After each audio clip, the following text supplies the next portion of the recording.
Selamünaleyküm, hayırlı günler diliyoruz değerli izleyenler. 13 Kasım'da dünyada ve Türkiye'de neler yaşandı? Tarihte bugün hangi gelişmeler oldu? Hep birlikte bakalım.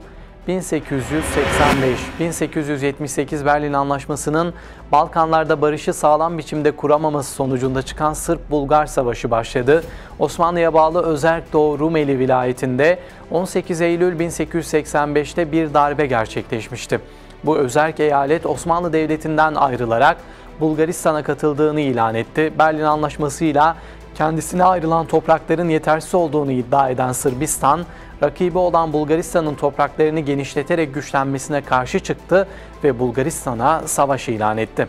Savaş, Sırplar aleyhine sonuçlanmışsa da Avusturya'nın araya girmesiyle eski sınırlar korunmuştur. 1907 Fransız Paul Cornu bir bisiklet üzerinde tasarlanan dünyanın ilk helikopterini uçurdu. Dikey kalkış ve iniş yapabilen, havada sabit durabilen döner kanatlı bir hava taşıdı olan helikopter isminin kökü Yunanca'da helikopeteron yani hareketli kanatlar anlamına gelir. 1956 Amerika Birleşik Devletleri Yüksek Mahkemesi Alabama eyaletinde otobüslerde siyah-beyaz ayrımcılığına yol açan yasanın geçersizliğini ilan etti. 20. yüzyılda sözde medeniyetin beşiği sayılan Amerika Birleşik Devletleri'nde yaşanan en ilkel sosyolojik saplantı olan ırkçılık ortadan kaldırılırken bile gönülsüz adımlar atılmaktaydı ve sömürgeci ruhunu halen koruyan Hristiyan Batı ırkçılığı ve köleliği değişik formlarda yaşatmaya devam edecekti.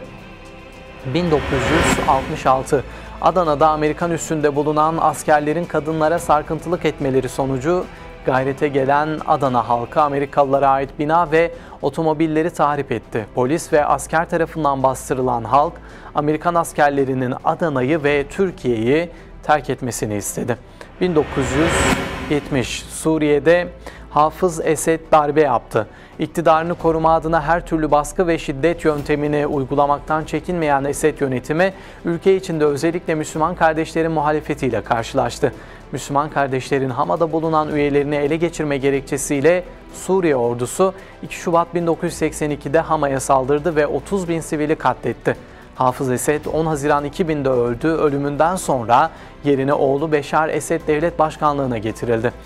Suriye topraklarında 2011'de başlayan olaylar ve emperyalistlerin müdahalesi Suriye halkını perişan etti. 1 milyona yakın insan savaşlarda hayatını kaybetti, milyonlarca insan mülteci oldu, yüz binlerce kişi de göç yollarında yaşamını yitirdi. 1980 Mehmet Zahit Kotku Hoca Efendi vefat etti. 14 Kasım 1980 günü Süleymaniye Camii'nde çok kalabalık bir topluluğun eşliğinde kılınan cenaze namazının ardından defnedilmiştir. 1985 Kolombiya'da Nevado del Ruiz yanardağı patladı. Yaklaşık 25 bin kişi hayatını kaybetti. Yanardağın patlamasıyla Lagunilla Nehri kıyısındaki Armero kenti lavların estirdiği kar sularının altında kaldı ve patlama sonucu oluşan çamur akıntısı nedeniyle 25 bin kişi öldü. Karların erimesiyle oluşan çamur akıntısının hızı saatte 60 kilometreyi bulmuştu. 2016 Müslüman Kardeşler Teşkilatı yöneticilerinden Hürriyet ve Adalet Partisi Genel Başkan Yardımcısı Muhammed Biltaci'nin ailesi, Biltaci'nin yaklaşık 3 yıldır hapishanede suikast girişimi başta olmak üzere çeşitli zulüm ve işkencelere maruz kaldığını açıkladı.